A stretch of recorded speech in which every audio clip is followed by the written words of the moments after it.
segunda crítica que nós faríamos à Universal e também às igrejas que derivam dela e que seguem a mesma linha é o tipo de interpretação que elas fazem da Bíblia. E aqui está a raiz de todos os problemas. As práticas e crenças da Igreja Universal são apoiadas pelos líderes com um sistema de interpretação da Bíblia bastante deficiente. Eu tentei colocar numa frase, ou tentei resumir que tipo de interpretação é essa, e a palavra que eu achei foi a palavra transposição.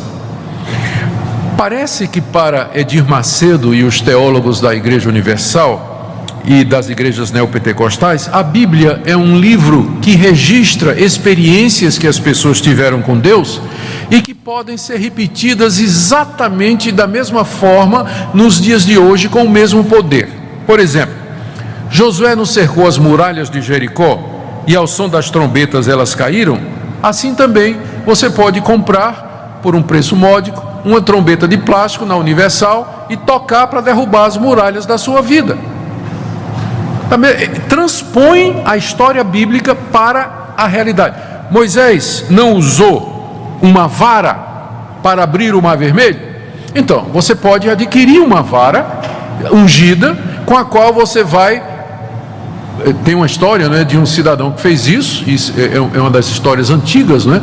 Ele comprou uma vara de Moisés, adquiriu, e foi dito a ele que onde ele batesse com aquela vara, Deus ia dar a bênção. Ele saiu e bateu num carro novo que estava estacionado, disparou o alarme e era do delegado. Deu problema, né? Deu problema. Mas há pessoas que fazem isso, né? Moisés não fez, por que nós não podemos fazer? O cajado de Jacó, os aventais de Paulo, que eram usados para expelir demônios. Salomão não construiu um templo para o louvor e para a glória de Deus? Por que nós não podemos construir um templo como eles construíram agora em São Paulo? Então, essa é a visão que eles têm da Bíblia. A Bíblia é um livro que tem histórias de pessoas que tiveram experiências com Deus. Então, Deus é o mesmo. Nós vamos repetir essas experiências. Da mesma forma que Deus abençoou aquelas pessoas, Deus também vai abençoar você. Abraão não levou 369 homens escolhidos da sua casa, que lhe deram a vitória na luta contra os reis de Sodoma e Gomorra? Então, nós temos 369 bispos e pastores aqui na igreja, com a oração dos 369, que vai dar vitória para os seus problemas. Não foi no Vale do Sal que Deus deu a vitória a Israel contra os seus inimigos? Pois aqui na igreja você vai passar no Vale do Sal e todos os seus problemas serão resolvidos. Qual o problema com esse tipo de interpretação?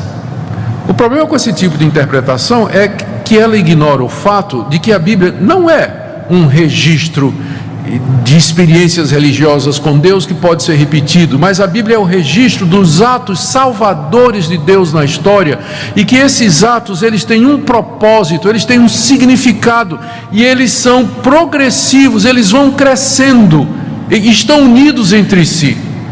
Quando Deus derruba as muralhas de Jericó, quando Deus dá a Moisés o poder de abrir o mar com o cajado, quando ele faz cair pão do céu durante 40 anos para sustentar o seu povo, ele estava demonstrando o seu poder num determinado período da história, fazendo registrar esses eventos para que nós, sem a necessidade de repetir esses milagres, creiamos que ele é o Deus soberano, Senhor de todas as coisas. A Bíblia não me autoriza a repetir isso, porque Deus não prometeu que Ele faria esses milagres todos outra vez e sempre. E o problema também é que esse tipo de interpretação parece atribuir aos objetos, às coisas que foram usadas nesses milagres, um poder mágico, como nós vamos ver mais adiante. Eles esquecem qual é o papel da Bíblia. O papel da Bíblia é revelar a ação salvadora de Deus, que culmina na pessoa de Jesus Cristo. É por isso que a gente sempre recomenda ao crente: não faça da Bíblia uma caixinha de promessas. Sabe o que é a caixinha de promessas? Era uma caixinha de plástico onde tinha versículos. Eu me lembro quando era menino, minha mãe tinha uma, né? Versículos da Bíblia assim. O que é que você fazia de manhã? Você abria a caixinha de promessa, tirava um versículo, lia, aquele era o versículo do dia. muito parecido com o horóscopo, né? É o horóscopo do crente, era a caixinha de promessa. Então aquele versículo, tudo bem, é a palavra de Deus, Deus pode usar aquilo ali, mas qual é o problema disso? Você está tirando um texto do seu contexto. Aquela palavra ali, ela foi dita dentro de uma história que está sendo contada, e só faz sentido à luz daquela história, né? Só faz sentido à luz daquela história. Por exemplo, você podia um dia tirar aquela passagem de Isaías: um ao outro ajudou e ao seu companheiro disse, esforça-te. Eu já vi isso até ser lema de sociedade interna de igreja, né?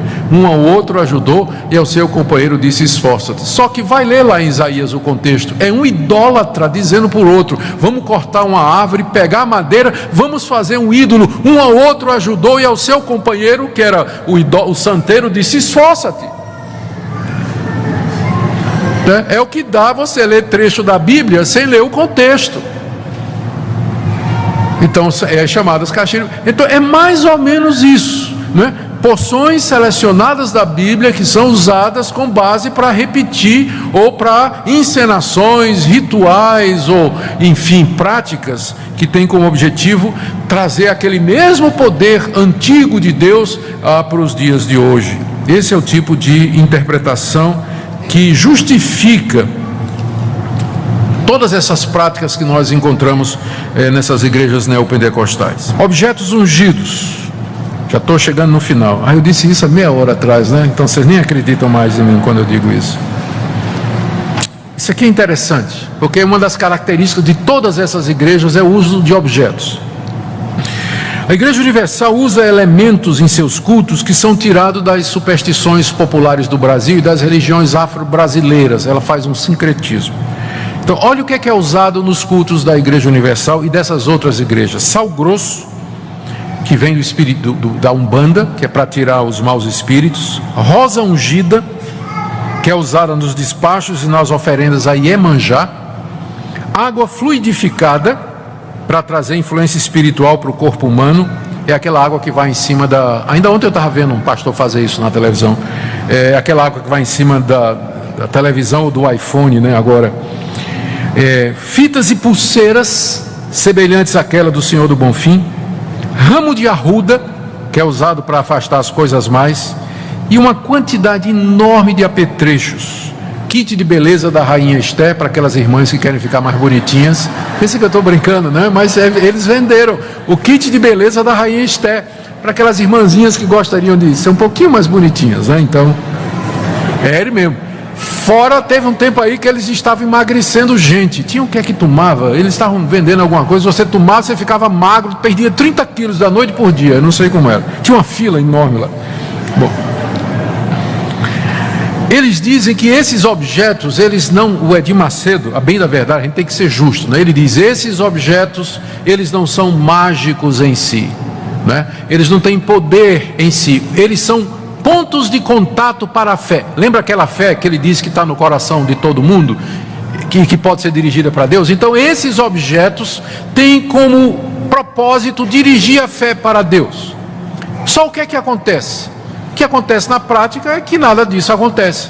Os objetos passam a ter poder, são vistos como talismãs, como na cultura afro-brasileira popular, de que os objetos ficam imbuídos de um fluido, de um poder positivo que vai abençoar a vida de quem o possui, quem toca, quem tem na casa. E não tem muita diferença disso e do pensamento da Igreja Católica e das religiões afro-brasileiras. Não tem muita diferença isso aí. Aliás, as imagens entraram na Igreja Católica sob a perspectiva, com a mesma desculpa que é usada aqui na Igreja Universal. Isso no início da Idade Média. Teve um bispo lá, um bispo de Roma, que autorizou, nós vimos isso quando estudamos o catolicismo, né, há 2 domingos atrás. Esse bispo autorizou a presença de imagens de escultura nas igrejas para servir de ponto de contato de fé. As massas ignorantes não podiam entender o Evangelho, mas vendo as imagens, então aquilo ajudava a despertar a fé. O que é que aconteceu? O propósito era didático, né? Mas o que é que virou? Adoração e veneração das imagens. Na Igreja Universal eles vêm com o mesmo argumento. Esses objetos é um ponto de fé, é apenas para despertar a fé. E o resultado é que o quê? Acaba virando adoração, misticismo, veneração, uso mágico como se fosse um talismã. Aqui, ó, algumas citações que eu tirei de programas de rádio da Universal. Número 1. Muitas pessoas dizem que angústia e brigas em casa são coisas da época que vivemos. Isso é falso. São coisas resultantes da presença dos demônios. Às vezes querem ir à igreja, mas na hora de ir perdem a coragem ou acontece alguma coisa. Tudo que impede as pessoas de ir à igreja é demônio. Venha, vamos ungir o seu pé direito e desamarrar a sua vida. Então, você não vai para a igreja porque tem um demônio no que segura o seu pé. Então, se você ungir o pé direito, vai desamarrar e você vem para a igreja. Pronto, resolvido. Outro programa de rádio. Participe da campanha da Arruda contra os maus espíritos na última sexta-feira do mês. Temos a oração de descarrego com a Arruda, uma oração forte, muito forte para a sua vida. Então, orar com Arruda, né? O raminho de Arruda. Então, é oração forte. Terceiro programa. Venha receber o pão da cura, o pão da bênção, o pão do Espírito. Leve um pedaço de pão para um doente e ele vai ser curado. Isso no programa de rádio. Outra. Venha à Igreja Universal receber uma fita para colocar no seu braço. Você que hoje está com a fita vermelha, venha na próxima semana para receber um azul. Em que está escrito: persegui os meus inimigos e só voltei depois que os esmaguei. Venha, pois no domingo você vai receber a fita azul em todas as igrejas universal. Largue a fita do Senhor do Bonfim, dos santinhos, e venha receber a nossa fita azul da cor do céu.